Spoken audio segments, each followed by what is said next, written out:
আমাদের বোনেরা যদি তাদের বিরুদ্ধে দাঁড়ায়, আমাদের বোনেরা যদি তাদের কণ্ঠস্বর সোচ্চার রাখে,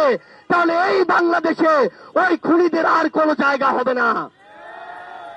এই স্বৈরাচারের দোসররা, যাদের ন্যূনতম অনুশোচনা নেই, ন্যূনতম বিবেকবোধ নেই, যাদের মস্তিষ্কের বিকৃতি ঘটেছে, যারা টাকার কাছে, যারা তোষামোদির কাছে, ক্ষমতার কাছে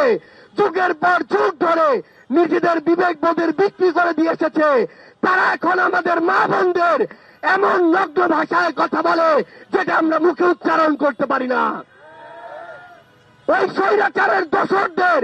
পাঁচাটা তেলবাজদের আমরা বলতে চাই, নিজের যদি ঘর থাকে, নিজেরা যদি কোন মায়ের পেট থেকে এসে থাকেন, নিজেদের কোন যদি সন্তান থাকে, তাদেরকে গিয়ে জিজ্ঞাসা করুন যে আপনার ওই মেয়ে সন্তান, আপনার স্ত্রী, আপনার ওই মা, আপনার এভাবে একজন বোনকে, একজন মেয়েকে এভাবে গালি দেওয়াকে সমর্থন করে কিনা।